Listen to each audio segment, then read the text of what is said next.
न चौहार से लेकर के सर्वधानम, इसका पहला शब्द याद रखिएगा बस, चौहार है। चौहार से याद रखिएगा, ये चैप्टर किसका है? सुभाषितम, सुभाषतानी, वही है सुभाषतान, सुभाष रत्नान, सुभाष रत्नान उस चैप्टर का है। ठीक है, समझ लीजिएगा चौहार से इसका मतलब क्या होता है, इसके बारे में अच्छे समझ लीजिएगा, क्योंकि परीक्षा के लिए अति महत्वपूर्ण है। बोर्ड एग्जाम में इसकी संभावना ज्यादा है पेपर में आने की। 2025 की एग्जाम में ये वाला ज्यादा आने से, ठीक है, तो इसके बारे में समझिएगा। हाँ, इसमें नहीं दिया गया, इसलिए कह रहे हैं इसमें से ना दिया हो तो लिख लीजिएगा, इसमें से याद रखिएगा। ना चौहार से लेकर के, ना चौहार, ना राज्य, ना भाग भाज्य, ना भरकारी, तो इसका मतलब समझ लीजिएगा, बस केवल जानना है बस इस लाइन का। फिर कहते हैं विद्या रूपी धन समस्त धनों में श्रेष्ठ है, बताया था उसने शायद, ये हो गया होगा। फिर सुनिए, अच्छा फिर सुन लीजिए, कहते हैं विद्या रूपी जो धन होता है वह सभी धनों में श्रेष्ठ माना जाता है, बताया था। ना तो कोई चोर उसे चुरा सकता है, ना राजा तुमसे छीन सकता है, और ना कोई भाई बांट सकता है। भाइयों में जब पिता के मरने के बाद बंटवारा होने लगता है, जमीन जायदाद बच जाता है, लेकिन बुद्धि है, आपके यहाँ विद्या है, तो उसको कोई बांट नहीं सकता है। कहते हैं ना ये बुद्धि आपके पास होगी तो आपको कभी बोझ नहीं लगती है, कहते हैं ये बोझ भी नहीं लगती। तो विद्या एक ऐसा धन है, ना आपको कोई चोर चुरा सकता है, ना कोई राजा छीन सकता है, ना कोई भाई बांट सकता है, और इसको अगर आप जितना बांटते हो उतना ये क्या होगा, बढ़ता चला जाएगा।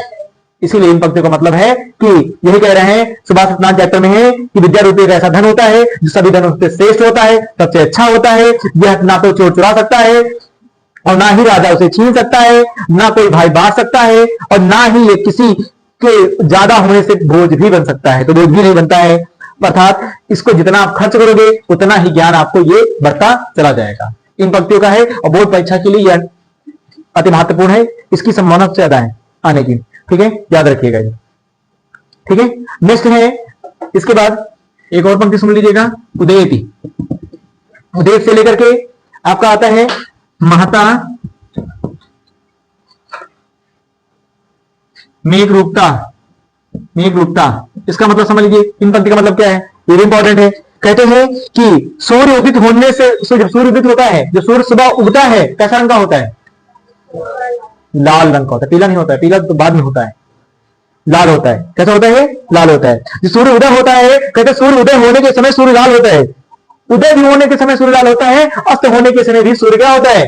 लाल होता है। तो दोनों प्रक्रिया है, सूर्य उदय होने के समय भी सूर्य लाल होता है, और जब सूर्य डूबता है तब भी सूरज क्या होता है? लाल होता है। इस प्रकार कहते हैं आपके पास जब संपत्ति हो, संपत्ति मतलब जब पैसा रुपया हो, और दूसरा क्या होता है? विपत्ति, जब आपके पास दुख प्रकट हो। संपत्ति होगी तो आप सुखी जीवन व्यतीत कर रहे होंगे, विपत्ति होगी तो आपके सामने कठिनाइयां आएंगी, आप परेशान हो जाओगे कि क्या करें क्या ना करें। और संपत्ति होती तो आदमी क्या करता है? बहुत सुखी जीवन होता है। कहते हैं संपत्ति आने पर और विपत्ति आने पर महापुरुष एक रूप में रहते हैं। अर्थात एक रूप का मतलब है आपको कभी डगमान चाहिए, परेशान नहीं होना चाहिए। पैसा आ गया, अब तुम नीचे समझ में करो, अब राजा हमारी ने बगल में तुम्हारा पड़ोसी तुम्हारा साथ दियो, लेकिन तुम ठुकरा दो, कोई मतलब ही नहीं है।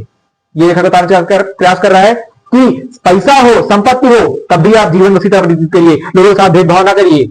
विपत्ति हो तब भी आप परेशान ना होइए, लोगों के साथ मिलजुल के रहिए। कहते हैं संपत्ति और विपत्ति दोनों आने पर पुरुष को एक जैसा होना चाहिए। कभी विपत्ति आने पर आप डगमगाए नहीं, आप परेशान ना होइए, अब क्या होगा है क्या होगा।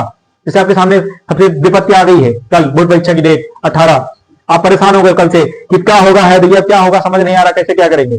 तो ये समस्या वही आ रही, कह रहे संपत्ति है तब भी आप परेशान ना होइए, विपत्ति है तब भी परेशान नहीं, दोनों स्थिति में आपको एक जैसा ही खड़े रहना चाहिए। अर्थात उसी प्रकार जैसे सुख आने पर भी लोग भूलना नहीं चाहिए कि सुख आ गया है, अब हम तो साइकिल चलते हैं, अब गाड़ी चल रहे हैं तो साइकिल को भूल जाएंगे। अपनी परिस्थितियों को कभी नहीं भूलना चाहिए। आप क्या थे, भले आज कहां पहुंच गए, लेकिन आप अपने पुराने दिन को कभी नहीं भूलना चाहिए। यही लेखक प्रयास कह रहा है कि आपको सुख और दुख दोनों में पीड़ित नहीं होना चाहिए। अर्थात इसका मतलब है कि सभी, चाहे सुख हो और चाहे दुख, अगर सुख है तो एक समय बाद क्या आएगा? दुख आएगा, और दुख है तो एक समय के बाद ही आपका सुख आएगा। इसलिए कहते हैं सुख और दुख जीवन के दो पहिए हैं, कभी सुख आएगा कभी दुख आएगा, और हमें किसी भी आपत्ति विपत्ति में कभी पीछे नहीं हटना चाहिए। इस पंक्ति का बस इतना सा मतलब है, ध्यान रखिएगा। इसके बाद एक और पंक्तियां हैं, इसके बारे में ध्यान रखिएगा। फिर कहते हैं विद्या विवादाय, विद्या विवादाय डॉट डॉट, फिर उसके बाद कहां तक लिखा गया है? फिर कहते हैं चा रक्षणाया, चा रक्षणाया, इसका मतलब क्या है, इसके बारे में समझते हैं। तो बताते हैं कि कहते हैं खल मतलब होता है दुष्ट व्यक्ति। खल मतलब क्या होता है, दुष्ट व्यक्ति। कहते हैं कि अगर दुष्ट व्यक्ति की विद्या वाद विवाद के लिए, धन दमन के लिए, सत्य दूसरों को सताने के लिए होती है, मतलब जिसके पास मान लो कोई दुष्ट व्यक्ति है, दुष्ट समझ रहे हो, जिसका बुद्धि कम है, लेकिन जैसे 4 आदमी बैठे हुए हैं, जैसे कहावत है कि सब एक जहां पर एक सब एकदम बैल बुद्धि के आदमी बैठे हुए, समझे इसका मतलब। बैल बुद्धि मतलब है सब एकदम मूर्ख टाइप के बैठे हुए, और तुम मजाक बड़े बुद्धिमान लगाओ एकदम है, वहां अंग्रेजी दीवार बोल दियो, तो तुम्हारा हुआ अंग्रेजी बोलना बेकार है। अंग्रेजी मतलब यहाँ पर अंग्रेजी बोलना नहीं है, मतलब तुम अपनी पढ़ाई लिखाई बातें उनके सामने बोली हो तो तुम्हारा ये सब गलत साबित कर देंगे। कारण क्या है, क्योंकि सब मंडली तो भी मूर्खों वाली बैठी, और तुम जाए अपने आप को तुम हीरो दिखा दीजिए कि हम जाए एंट्री मारी काम कर लेंगे, तो ये भी बड़े कह रहे हैं कि खल व्यक्ति, दुष्ट व्यक्ति की अगर विद्या उसके पास है तो वो वाद विवाद, कभी दुष्ट व्यक्ति मरबे कई माँ बात, वो समझी कह रहे हैं हमारी तोफान, हमारी तो चेन उड़ाए खत्म कर दे। वही लिखताने कह रहा है कि दुष्ट व्यक्ति की विद्या जो होती है वो सिर्फ वाद विवाद के लिए होती है। दुष्ट व्यक्ति इतने रहे सब लड़ा करिए, हम अब आगे कुछ नहीं। तो कह रहे हैं दुष्ट व्यक्ति की जो विद्या होती है सिर्फ वाद विवाद के लिए होती है, और धन उस व्यक्ति के लिए होता है, अगर किसी को धन मिल गया तो ये घमंड के लिए सख्त होता है। कहना पैसा आगा, कहना बड़े घमंडी हो गए। तो ये कह रहे हैं दुष्ट व्यक्ति की विद्या वाद विवाद के लिए होती है, और धन जो होता है वो सिर्फ घमंड करने के लिए होता है। और किसी के पास शक्ति आ गई, जैसे शक्ति आ गई, पावर आ गया, तो पता गरीब आदमी जिए नहीं दे रहे। शक्ति दूसरों को सताने के लिए होती है, समझे।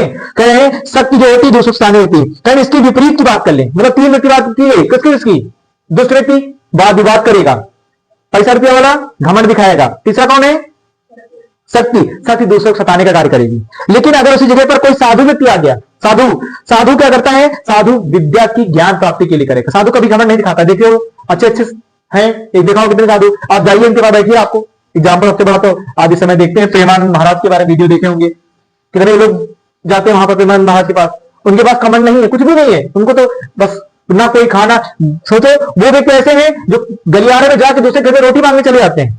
सोचो इतना बड़ा इंसान, इतना दुनिया देश से लोग आते हैं, वो दूसरे घर पे जाके रोटी मांग के खाता है। सोचो वो कह रहे हैं, वही लेखक बताने का प्रयास कर रहा है कि सज्जन व्यक्ति हमेशा विद्या बांटेगा। सज्जन को कभी घमंड नहीं होता है कि विद्या आ गई, हमको बहुत कुछ आता है, हम कुछ नहीं जानते, सामने पागल समझ लें, ऐसा नहीं। कहीं सज्जन व्यक्ति को हमेशा विद्या प्राप्ति के लिए वो हमेशा दौड़ेगा, वो कोशिश करेगा मुझे और ज्ञान प्राप्त हो जाए। लेकिन जो दुष्ट व्यक्ति होगा वो हमेशा वाद विवाद करेगा कि हम जानित है, जो संदित है, हम तो फन, बाकी कुछ को नहीं आवत, ये समझेगा, समझे।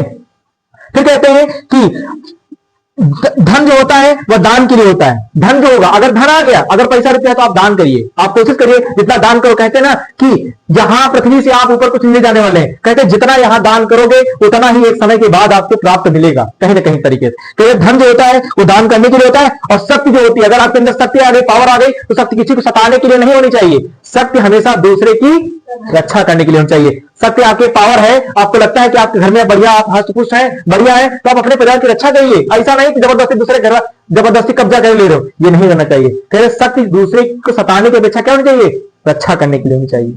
धन जो होना चाहिए घमंड के लिए नहीं होना चाहिए, धन हमेशा दान के लिए होना चाहिए। दुष्ट व्यक्ति जो होते हैं वो वाद विवाद करते हैं, लेकिन सज्जन व्यक्ति क्या करेगा, हमेशा ज्ञान प्राप्ति के लिए कोशिश करेगा और उसके आगे बढ़ता करेगा।